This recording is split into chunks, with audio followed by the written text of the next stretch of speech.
So hello friends, स्वागत है आप सभी का एक नए वीडियो में। आइए जानते हैं आज के मुख्य समाचार। खास खबर है, नई जानकारी है जो जानेंगे एक एक करके। सरकार की बड़ी घोषणा है, नए नियम है और पीएफ खाता धारकों के लिए बड़ी खुशखबरी आ गई है। आइए जानते हैं एक एक करके तमाम जानकारी। हमारे साथ अंत तक बने रहिएगा। चलिए शुरू करते हैं। देखिए, बात कर ले सबसे पहले स्टार लिंक का। तो भारत में 840 रुपए में अनलिमिटेड डेटा देगा। इन स्पेस की मंजूरी का इंतजार है। महंगे स्पेक्ट्रम से मस्क की कंपनी को कोई दिक्कत भी नहीं है। भारत के लोगों को जल्द ही सैटेलाइट इंटरनेट मिलने वाला है। इलॉन मस्क की स्टार लिंक समेत कई सैटेलाइट कम्युनिकेशन फर्म ने कुछ दिनों के भीतर ही भारत में अपनी सर्विसेज शुरू कर दी है। द इकोनॉमिक टाइम्स की रिपोर्ट के मुताबिक यह कंपनी मंथली $10 यानी लगभग 840 रुपए में या इससे कम की कीमत पर प्रमोशनल अनलिमिटेड डेटा प्लान जारी करेगी। दोस्तों, पीएफ पर अब 8.25% तक का ब्याज वित्त मंत्रालय की मंजूरी मिल चुकी है। 1 लाख जमा पर 8,250 रुपए मिलेगा। 7 करोड़ से ज्यादा कर्मचारियों को यह फायदा होने वाला है। वित्त वर्ष 2024-25 के लिए पीएफ अकाउंट में जमा राशि पर 8.25% का ब्याज मिलेगा। वित्त मंत्रालय ने एम्प्लॉयज प्रोविडेंट फंड ऑर्गेनाइजेशन यानी ईपीएफओ के इसके लिए मंजूरी दे दी है। अब देश के 7 करोड़ से ज्यादा कर्मचारियों को पीएफ अकाउंट में ब्याज की रकम ट्रांसफर की जाएगी। इससे पहले ईपीएफओ के सेंट्रल बोर्ड ऑफ ट्रस्टी ने 28 फरवरी को मीटिंग में 8.25% ब्याज दर बरकरार रखने का फैसला किया था। 1 लाख पर 8,250 रुपए ब्याज मिलेगा। 8.25% ब्याज की दर के हिसाब से अगर आप ईपीएफ अकाउंट में 1 लाख रुपए जमा करेंगे, इस पर साल में 8,250 रुपए मिलेगा। वहीं पीएफ अकाउंट में 1 अप्रैल 2024 तक वित्त वर्ष 2024-25 के लिए ओपनिंग बैलेंस पर कुल 5 लाख रुपए जमा है। ऐसे में अगर आपको ब्याज मिलेगा 8.25% का, तो 5 लाख पर कुल 41,250 रुपए साल भर में प्राप्त हो जाएगा। आप यहाँ पे देख सकते हैं कितने जमा पर कितना पैसा मिलेगा। कुल मिलाकर पीएफ खाता धारकों को अब 8.25% का ब्याज मिलेगा। बायजूस का ऐप गूगल प्ले स्टोर से हटा दिया गया है। वेबसाइट भी लैंडिंग पेज तक सीमित रहेगी। अमेजॉन वेब सर्विसेज की पेंडिंग पेमेंट के चलते आ रही है दिक्कत। एडटेक स्टार्टअप बायजूस का flagship Android app Google play store से हटा दिया गया है। इसके अलावा कंपनी की वेबसाइट को बेसिक लैंडिंग पेज तक सीमित कर दिया गया है। जी हां, खुशी से उछल पड़ेंगे। राशन कार्ड धारकों की बल्ले बल्ले है, रेडी हो जाइए। बीपीएल राशन कार्ड धारकों के लिए बड़ी खुशखबरी आ गई है, क्योंकि अब हर महीने खाते में पैसे भी आने वाले हैं। अगर आपके पास राशन कार्ड है तो आपके लिए एक बड़ी खुशखबरी है।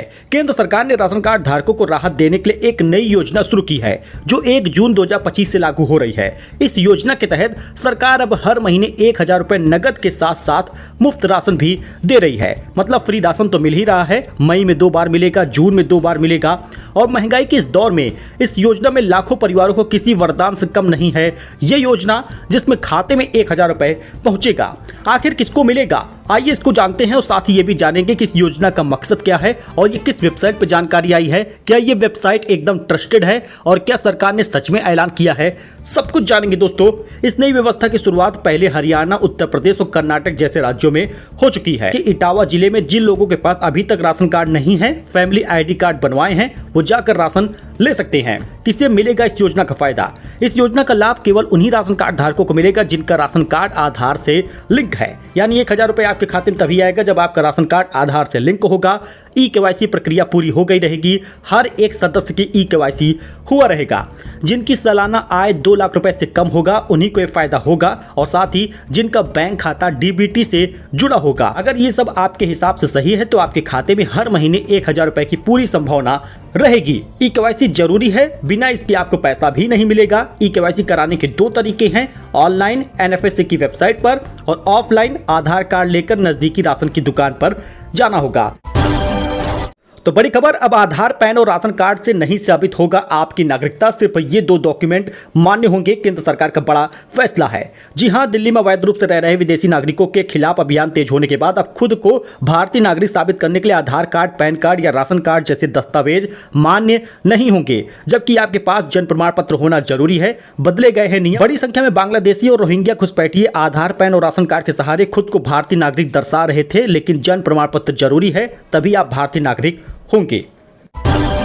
दोस्तों, मुख्यमंत्री सामूहिक विवाह योजना की राशि अब 1 लाख रुपए हो गई है। शासन आदेश जारी हो चुका है। वाराणसी में मुख्यमंत्री सामूहिक विवाह योजना की धनराशि 51,000 से बढ़कर अब 1 लाख रुपए हो गई है। शासन आदेश जारी हुआ है। 24 मई के बाद पंजीकरण कराने वाले लोगों को ये लाभ मिलेगा। कन्या के खाते में 60,000 रुपए जाएंगे और 25,000 की सामग्री मिलेगी। प्रति जोड़े शादी समारोह में भोजन आदि पर 15,000 रुपए खर्च होंगे। आय सीमा 2 लाख से बढ़कर 3 लाख रुपए भी कर दी गई है। खबर को जानिएगा, क्योंकि अगर आप भी अपने बेटी की शादी कर रहे हैं तो आपको 60,000 रुपए का फायदा होगा और कुल मेहमानों के लिए अगर देखा जाए तो इस राशि में 1 लाख रुपए का फायदा हो रहा है। विवाह योजना में अगर आप आवेदन करते हैं तो 1 लाख रुपए मिलेगा। सामूहिक विवाह योजना की धनराशि 51,000 से बढ़ाकर 1 लाख रुपए यूपी सरकार ने कर दी है। आगामी विवाह समारोह में शामिल होने वाले जोड़ों में से लड़की के खाते में 60,000 रुपए मिलेगा।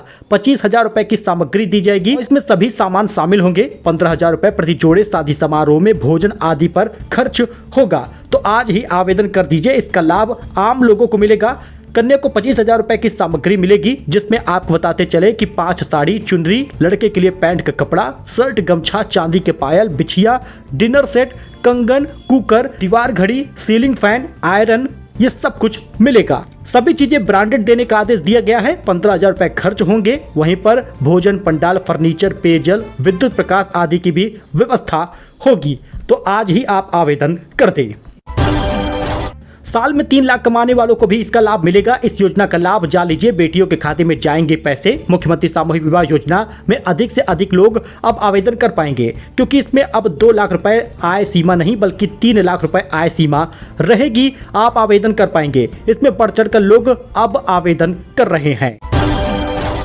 तो विराट और अनुष्का ने अयोध्या में रामलला के दर्शन किए। गर्भगृह में 10 मिनट तक रुके रहे। हनुमानगढ़ी पहुंचकर लड्डू चढ़ाए हैं और 12 दिन पहले वृंदावन गए थे। विराट कोहली और अनुष्का शर्मा रविवार सुबह अयोध्या पहुंचे थे। दोनों ने सुबह 7 बजे रामलला के दर्शन किए। दोनों गर्भगृह में 10 मिनट तक रुके थे। मंदिर के सीईओ आशुतोष तिवारी ने बताया कि विराट और अनुष्का को प्रोटोकॉल के तहत अंदर ले जाया गया। वरिष्ठ पुजारी संतोष तिवारी ने रामनामी पहनाकर उनका अभिनंदन किया है। रामलला के दर्शन करके दोनों करीब 8 बजे हनुमानगढ़ी पहुंचे थे। इसका कुछ विजुअल आप देख सकते हैं। फिलहाल दोस्तों, आपको बता दें कि भारत बना दुनिया का चौथा सबसे बड़ा अर्थव्यवस्था। जापान को पीछे छोड़ दिया। 2028 तक जर्मनी को पछाड़कर तीसरे स्थान पर पहुंचेगा। 5 साल में जीडीपी का हाल भी आप देख सकते हैं। भारत आधिकारिक तौर पर जापान को पीछे छोड़कर दुनिया की चौथी सबसे बड़ी अर्थव्यवस्था बन गया है। नीति आयोग के सीईओ BVR सुब्रमण्यम ने 24 मई को एक प्रेस कॉन्फ्रेंस में इसकी जानकारी दी है। भारत ने यह उपलब्धि अपनी इकोनॉमिक पॉलिसी के कारण हासिल की है। पहलगाम हमले के बाद अमरनाथ यात्रा में हाई सिक्योरिटी बढ़ा दी गई है। 60 किलोमीटर के रूट पर 35,000 जवान होंगे। 4,000 कैमरे लगाए गए हैं। 4 लाख श्रद्धालुओं ने रजिस्ट्रेशन करवाया है। जी हां, 2024 में जहां कुल 40,000 जवान तैनात थे, तो इस बार 35,000 जवानों की तैनाती 60 किलोमीटर वाले दोनों यात्रा रूट पर रहेगा। इसके अलावा जम्मू से पवित्र गुफा तक की सुरक्षा 1 लाख जवान संभालेंगे। दोनों रूट हाई रिजोल्यूशन और फेस रिकॉग्निशन टेक्नोलॉजी वाले 4,000 सीसीटीवी कैमरों से लैस रहेगा। यूपी में 15 जिलों में बारिश हो रही है। बागपत में बाइकें डूब गई। मथुरा में सड़कें तालाब बनी हैं। प्रेमानंद जी ने छाता लगाकर पदयात्रा की थी। यूपी में 25 मई से नौतपा शुरू हो गया। वहीं पर रविवार और सोमवार को कई जिलों में बारिश के नजारे देखने को मिले। मथुरा में भी देर रात बारिश हुई है। वहीं प्रेमानंद महाराज ने छाता लेकर रात की पदयात्रा निकाली। बारिश के बावजूद उनके सैकड़ों भक्त दर्शन के लिए खड़े रहे। मथुरा में सड़कों पर कई फीट पानी भर गया।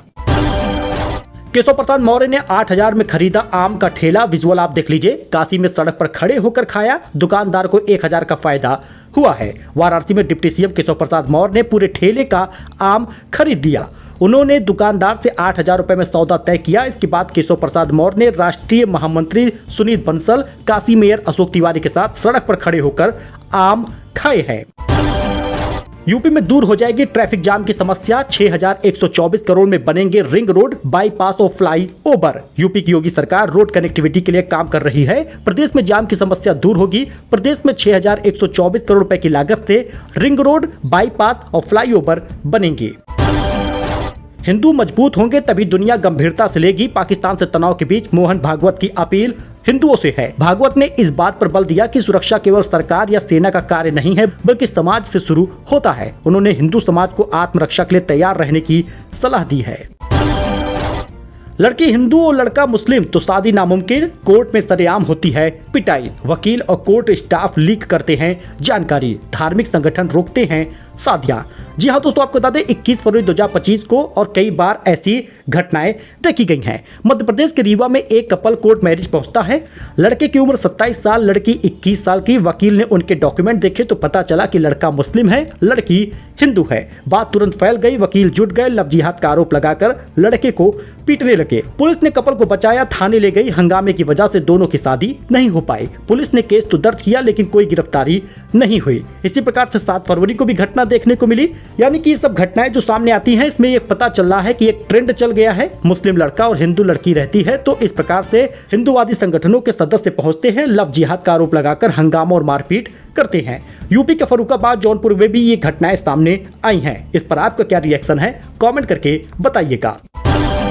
हिमाचल के पर्यटन स्थलों पर लौटी है रौनक, होटलों में 90% तक पहुंची है ऑक्यूपेंसी। पहलगाम घटना के बाद शिमला और मनाली आ रहे हैं टूरिस्ट। देश के मैदानी इलाकों में पड़ रही भीषण गर्मी से बचने के लिए बड़ी संख्या में टूरिस्ट पहाड़ों का रुख करने लगे हैं। खासकर पहलगाम घटना के बाद टूरिस्ट कश्मीर के बजाय हिमाचल के पर्यटन स्थलों पर काफी संख्या में पहुंच रहे हैं। इसमें शिमला, मनाली, कसौली, नरकंडा, डलहौजी के होटलों में 60 से 90% तक की ऑक्यूपेंसी हो गई है। प्रदेश के कई शहरों में वीकेंड पर इसमें होटलों में कमरों की मारामारी भी शुरू हुई है। देश में बीते 24 घंटे में कोरोना से 2 मौतें हुई हैं, 27 नए केस मिले, एक्टिव मरीज 363 पहुंच चुका है। स्वास्थ्य मंत्रालय ने बैठक भी की है। देश में नए वेरिएंट की वजह से लगातार केसेस बढ़ते जा रहे हैं और स्वास्थ्य विभाग के मुताबिक बेंगलुरु में कोरोना पीड़ित 84 साल के बुजुर्ग ने दम तोड़ा। वहीं पर ठाणे में 21 साल के युवक की भी मौत हुई है। यानी केसेस काफी ज्यादा पेचीदा है और लगातार केसेस बढ़ते जा रहे हैं। भारत में कोरोना के एक्टिव केसों की संख्या आप इस मैप के जरिए देख सकते हैं। तिरुपति मंदिर के कल्याण मंडपम में नमाज पढ़ने का वीडियो सामने आया। दावा है कि शख्स ने 10 मिनट तक परिसर में मौजूद रहा। पुलिस कर रही है तलाश। आंध्र प्रदेश के तिरुमाला स्थित तिरुपति बालाजी मंदिर में व्यक्ति के नमाज पढ़ने की घटना सामने आई है। वेदर को लेकर बड़ा अपडेट, आज से शुरू हो रहा है नौतपा, गर्मी बढ़ेगी, अधिक बारिश की बढ़ेगी संभावना। आईएमडी ने भी अलर्ट जारी किया है। जी हां दोस्तों, नौतपा में तेज गर्मी से समुद्री तल का वाष्पीकरण होता है जिससे मानसून में अच्छी बारिश की संभावना रहती है। 9 दिनों तक सिर्फ नौतपा का ही मार झेलनी पड़ेगी, भीषण गर्मी पड़ने वाली है। तो केसीसी के नाम पर किसानों को चूना लगा रहे हैं बैंक अधिकारी। ईओडब्ल्यू ने पकड़ा है बड़ा फर्जीवाड़ा। जी हां, किसान क्रेडिट कार्ड के नाम पर कई बैंक अधिकारी किसानों और बैंकों को चूना लगा रहे हैं। जिन्होंने एक पैसा भी नहीं लिया, उन किसानों के नाम पर भी लाखों रुपए चढ़ाए जा रहे हैं।